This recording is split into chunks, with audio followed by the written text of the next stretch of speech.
Oi, seja bem-vindo, bem-vinda ao Jornada Literária.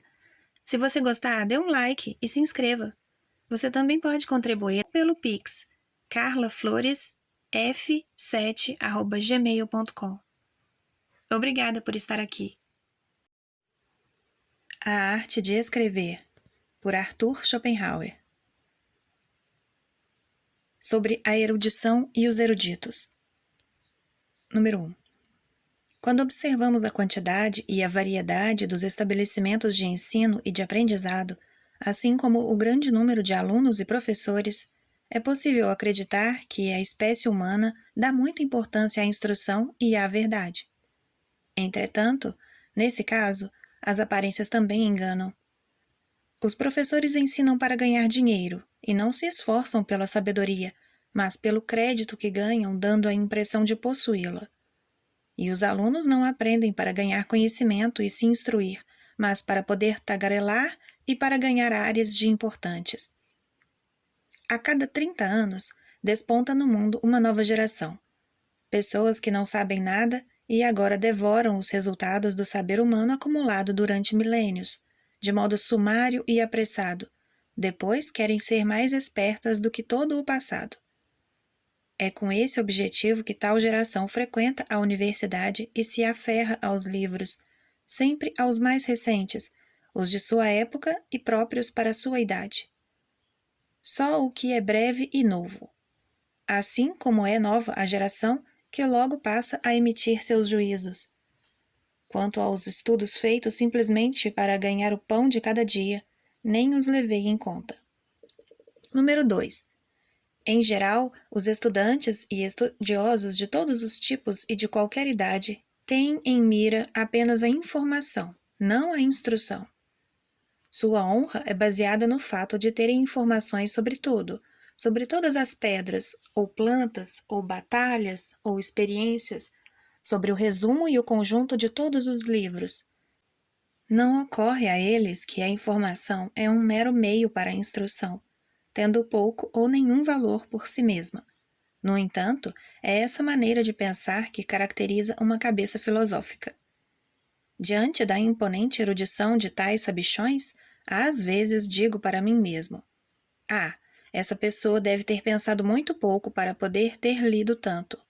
Até mesmo quando se relata, a respeito de Plínio, o Velho, que ele lia sem parar ou mandava que lessem para ele, seja à mesa, em viagens ou no banheiro, sinto a necessidade de me perguntar se o homem tinha tanta falta de pensamentos próprios que era preciso um afluxo contínuo de pensamentos alheios.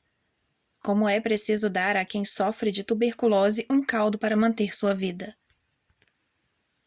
E nem a sua credulidade sem critérios, nem o seu estilo de coletânea, extremamente repugnante, difícil de entender e sem desenvolvimento contribuem para me dar um alto conceito do pensamento próprio desse escritor. 3. Assim como as atividades de ler e aprender, quando em excesso, são prejudiciais ao pensamento próprio, as de escrever e ensinar, em demasia, também desacostumam os homens da clareza e profundidade do saber e da compreensão, uma vez que não lhes sobra tempo para obtê-los. Com isso, quando expõe alguma ideia, a pessoa precisa preencher com palavras e frases as lacunas de clareza em seu conhecimento. É isso, e não a aridez do assunto, que torna a maioria dos livros tão incrivelmente entediante. Pois, como podemos supor, um bom cozinheiro pode dar gosto até a uma velha sola de sapato. Da mesma maneira, um bom escritor pode tornar interessante mesmo o assunto mais árido. 4. Para a imensa maioria dos eruditos, sua ciência é um meio e não um fim. Desse modo, nunca chegarão a realizar nada de grandioso, porque para tanto seria preciso que tivessem o saber como meta, e que todo o resto, mesmo sua própria existência, fosse apenas um meio. Pois tudo o que se realiza em função de outra coisa é feito apenas de maneira parcial, e a verdadeira excelência só pode ser alcançada em obras de todos os gêneros, quando elas foram produzidas em função de si mesmas, e não como meios para fins ulteriores. Da mesma maneira, só chegará a elaborar novas e grandes concepções fundamentais aquele que tenha suas próprias ideias como objetivo de seus estudos, sem se importar com as ideias dos outros. Entretanto, os eruditos, em sua maioria, estudam exclusivamente com o objetivo de um dia poderem ensinar e escrever. Assim, sua cabeça é semelhante a um estômago e a um intestino dos quais a comida sai sem ser digerida. Justamente por isso, seu ensino e seus escritos têm pouca utilidade. Não é possível alimentar os outros com restos não digeridos, mas só com o leite que se formou a partir do próprio sangue. 5. A peruca é o símbolo mais apropriado para o erudito puro. Trata-se de homens que adornam a cabeça com uma rica massa de cabelo alheio porque carecem de cabelos próprios. Da mesma maneira, a erudição consiste num adorno com uma grande quantidade de pensamentos alheios, que, evidentemente, em comparação com os fios provenientes do fundo e do solo mais próprios, não assentam de modo tão natural, não se aplicam a todos os casos ou se adaptam de modo tão apropriado a todos os objetivos, nem se enraizam com firmeza. Tampouco são substituídos de imediato, depois de utilizados, por outros pensamentos provenientes da mesma fonte. É por isso que Sterne, em Tristan Shandy, afirma sem o menor embaraço: uma onda de espírito de um homem equivale a 1 tonelada do de outras pessoas. De fato, mesmo a mais perfeita erudição tem, em relação ao gênio, a mesma relação que existe entre um herbário e o mundo sempre novo das plantas, em contínua mudança, sempre fresco, sempre gerando novas formas. Não há nenhum contraste maior do que aquele que se verifica entre a erudição do comentador e a ingenuidade infantil dos antigos. 6. Diletantes, diletantes! Há assim os que exercem uma ciência ou uma arte por amor a ela, por alegria, pelo seu deleite. São chamados com desprezo por aqueles que se consagram a tais coisas com vistas ao que ganham, porque seu objeto direto é o dinheiro que têm a receber. Esse desdém se baseia na sua convicção desprezível de que ninguém se dedicaria seriamente a um assunto se não fosse impelido pela necessidade, pela fome ou por uma avidez semelhante. O público possui o mesmo espírito e, por conseguinte, a mesma opinião. Daí provém seu respeito habitual pelas, abre aspas, pessoas da área, fecha aspas, e sua desconfiança em relação aos diletantes. Na verdade, para o diletante, ao contrário, o assunto é o fim, e para o homem da área como tal, apenas um meio. No entanto, só se dedicará a um assunto com toda a seriedade alguém que esteja envolvido de modo imediato e que se ocupe dele com amor. É sempre de tais pessoas, e não dos assalariados, que vêm as grandes descobertas. 7. Goethe também foi um diletante em sua doutrina das cores. Ainda dedicarei algumas palavrinhas sobre isso. A burrice e a maledicência são permitidas. A inércia é um direito de todos. Em compensação, comentar a burrice e a maledicência é um crime, uma insurreição contra os bons costumes e todas as convenções. Trata-se de uma sábia precaução. No entanto, preciso não dar atenção a ela neste momento e falar claramente com os alemães. Pois tenho a dizer que o destino da doutrina das cores de Goethe constitui uma prova gritante não só da deslealdade, como também, talvez, da total falta de critério do mundo erudito alemão. Provavelmente, as duas nobres qualidades trabalharam de mãos dadas nesse caso. O grande público culto busca viver bem e se distrair, por isso deixa de lado o que não é romance, comédia ou poesia. Para, excepcionalmente, chegar a ler algo como objetivo de se instruir, o público aguarda antes uma carta de recomendação com o selo daqueles que mais entendem do assunto, declarando que de fato se encontra ali um ensinamento válido. E os que mais entendem do assunto, supõe o público, são as pessoas da área. Ele confunde, assim, os que vivem de uma matéria com os que vivem para uma matéria. embora essas duas atividades raramente sejam exercidas pelos mesmos homens. Como Diderot já disse, em O Sobrinho de Rouault, a pessoa que ensina a ciência não é a mesma que entende dela e a realiza com seriedade, pois a esta não sobra tempo para ensinar. Há pessoas que simplesmente vivem da ciência. Para eles, a ciência não passa de, abre aspas, uma boa vaca que lhes fornece leite. Fecha aspas. Quando o espírito de uma nação faz de determinado assunto o principal tema de estudo de sua vida, como é o caso da doutrina das cores de Gutzah, e não encontra aprovação alguma, é uma obrigação dos governos que pagam as academias encarregá-las de investir o assunto por meio da comissão, como ocorre na França com casos de muito menor importância. Senão, para que existem essas academias que se tornam tão amplas e abrigam tantos imbecis sempre a se vangloriar? Novas verdades de interesse raramente saem delas. Então, pelo menos deveriam ser capazes de julgar as realizações importantes e ter a obrigação de falar ex officio. Em todo caso, o Sr. Link, membro da Academia de Berlim, ofereceu-nos uma nova prova de sua capacidade acadêmica de julgar em Propileus da Ciência Natural, publicados em 1836. Convencido a priori de que seu colega de universidade, Hegel, era um grande filósofo e de que a doutrina das cores de Gutzah era uma tolice, ele estabelece a seguinte relação entre os dois. Abre parênteses, na página 47. Fecha parênteses. Abre aspas. Hegel se esforça nas mais desmedidas invectivas contra Newton. Talvez, por condescendência, um ato ruim merece uma palavra ruim. Com Gutzah. Fecha aspas. Portanto, esse Sr. Link se atreve a falar da condescendência de um miserável charlatão contra o maior espírito da nação. Ainda acrescento, como prova de sua capacidade de julgar e de seu ridículo atrevimento, a seguinte passagem que esclarece a precedente, no mesmo livro. Abre aspas. Em profundidade, Hegel supera todos os seus antecessores. Pode-se dizer que a filosofia deles desaparece diante da sua. Fecha aspas. Abre parênteses, página 32. Fecha parênteses. E ele conclui assim sua apresentação daquela lamentável palhaçada proveniente da Cátedra Hegeliana. Abre parênteses, na página 44. Fecha parênteses. Abre aspas. Esse é o edifício sublime, de bases profundas, da mais elevada sagacidade que a ciência conhece.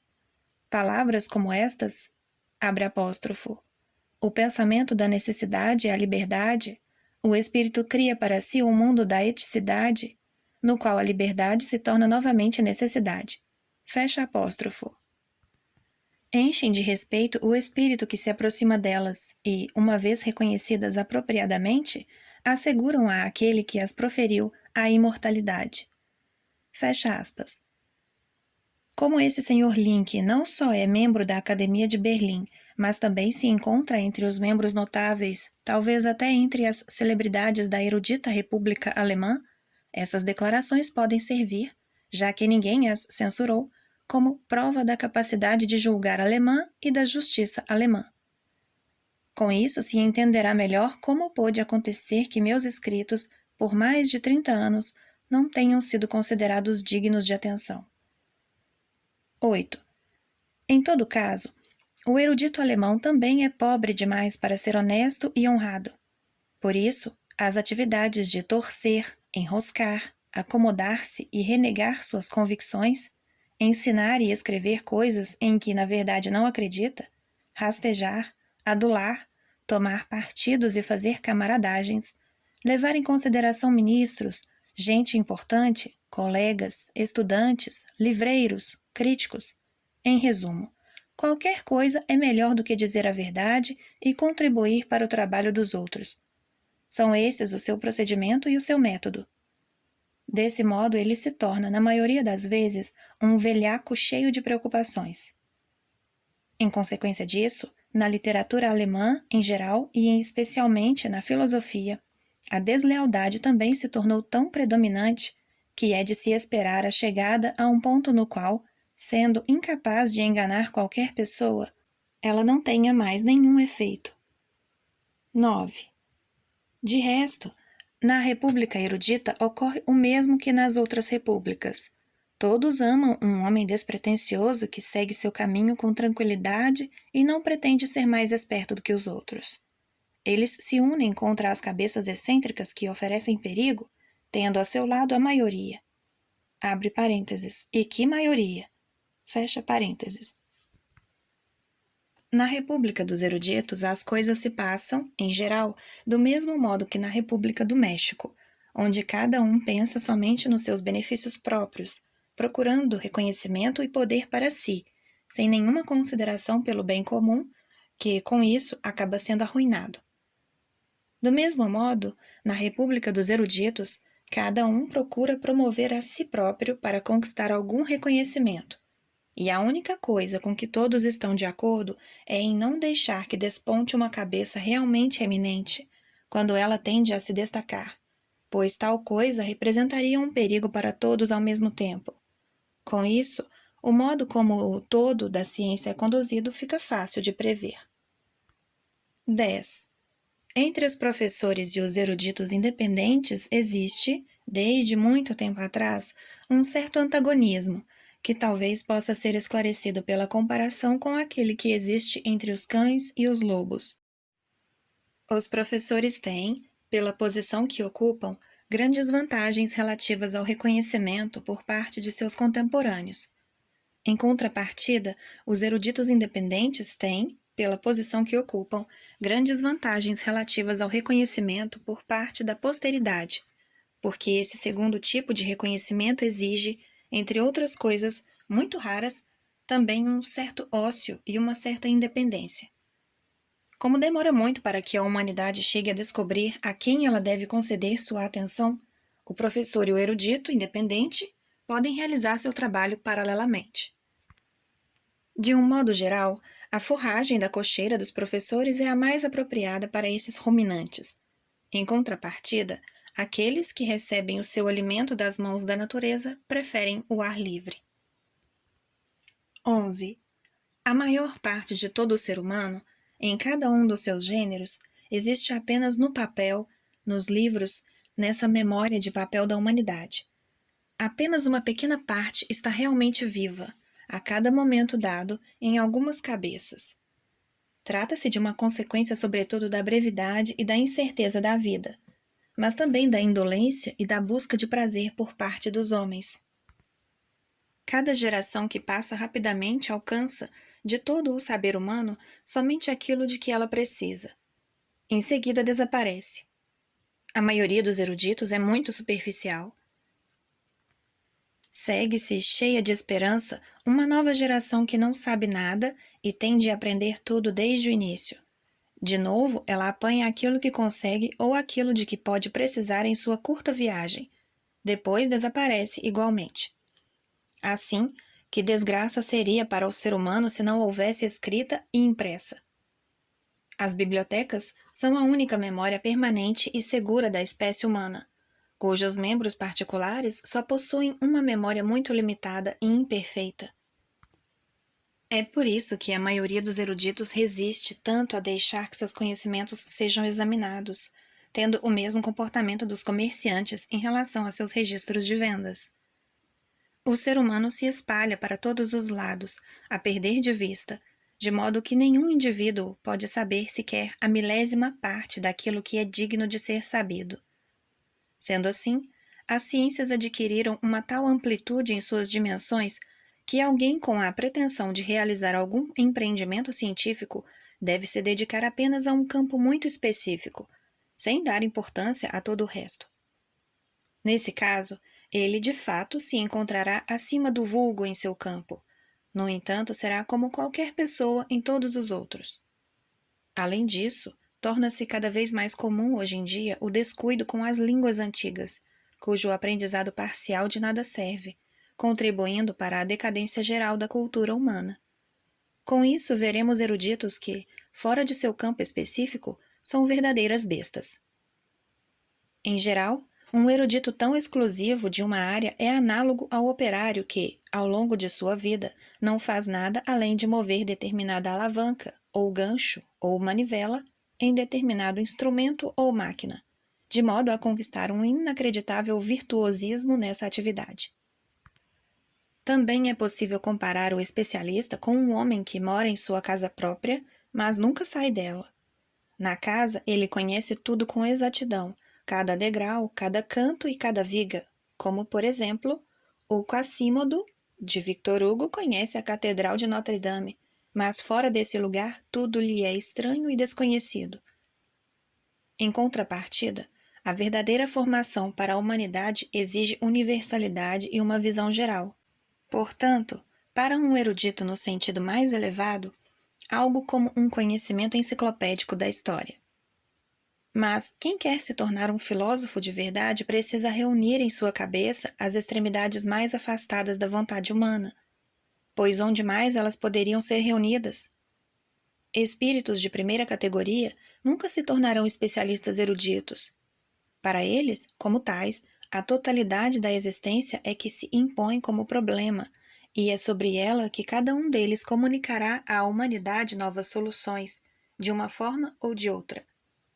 Pois só pode merecer o nome de gênio alguém que assume como o tema de suas realizações a totalidade, aquilo que é grandioso, as coisas essenciais e gerais, e não alguém que dedica os esforços de sua vida a esclarecer qualquer relação específica de objetos entre si. 12.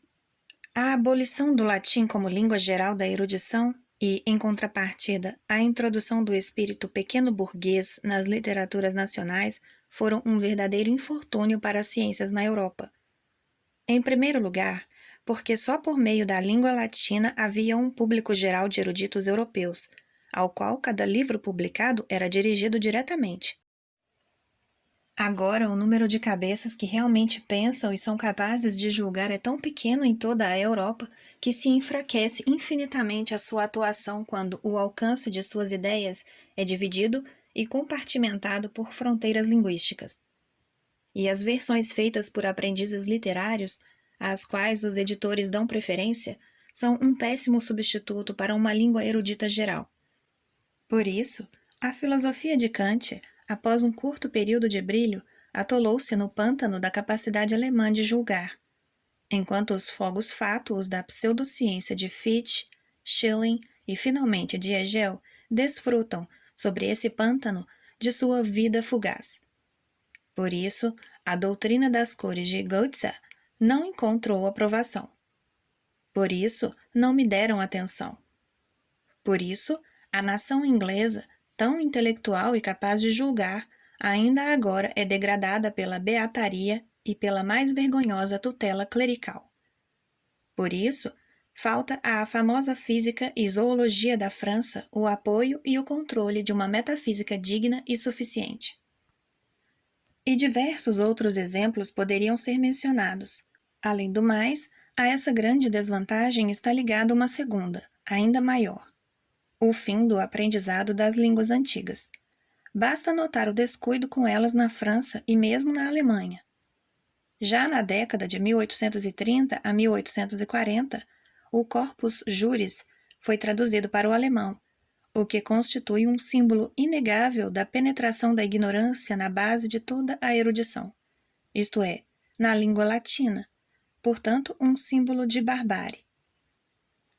Agora o processo chegou tão longe que autores gregos, ou mesmo latinos, são publicados com notas em alemão, o que não passa de uma baixeza e de uma infâmia. O verdadeiro motivo disso, abre parênteses, seja qual for a desculpa dos editores, fecha parênteses, é que o responsável pela publicação não sabe mais escrever em latim, e a amável juventude o acompanha com prazer no caminho da preguiça, ignorância e barbárie. Eu tinha a expectativa de ver esse procedimento ser repreendido como merecia nas revistas literárias, mas como me surpreendi ao ver que ele foi recebido sem censura alguma, como se fosse algo perfeitamente aceitável. Isso mostra que os críticos também são os ignorantes, ou estão mancomunados com os responsáveis pela publicação, ou então com os editores. Assim, de modo geral, a mais despudorada infâmia sente-se inteiramente em casa na literatura alemã.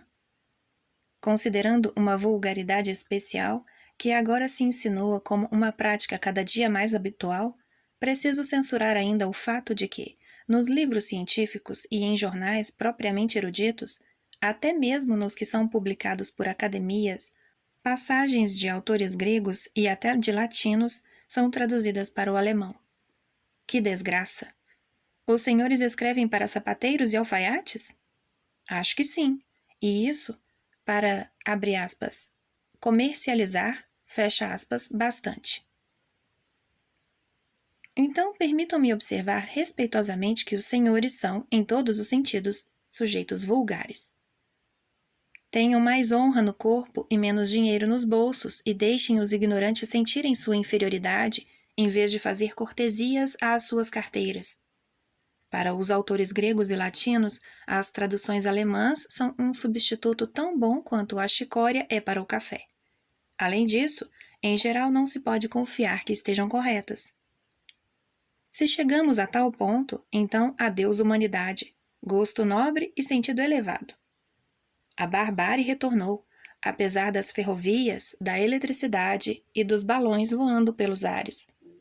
Finalmente perdemos, com isso, uma vantagem de que todos os nossos antepassados tiraram proveito.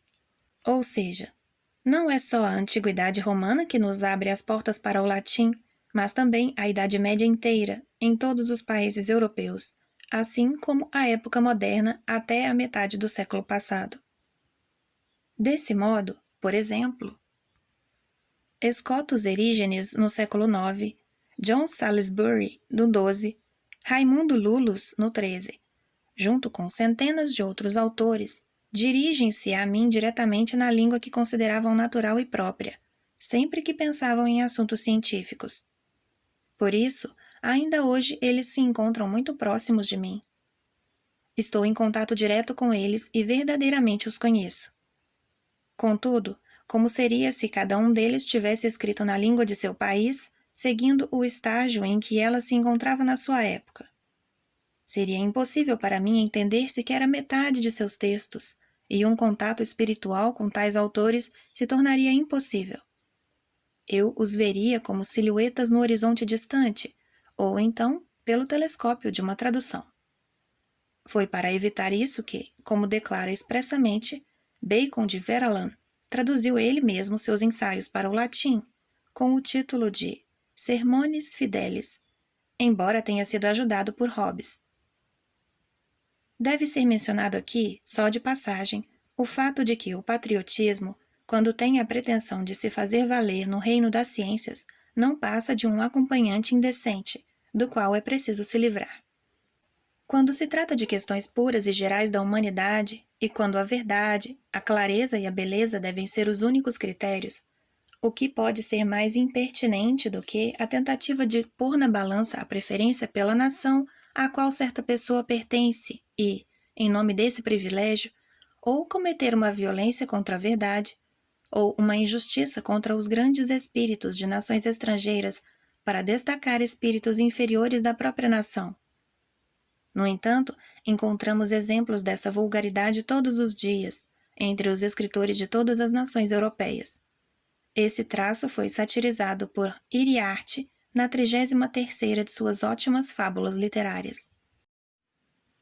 13. A melhora da qualidade dos estudantes, às custas de sua quantidade já exagerada, deveria ser determinada por lei. Número 1.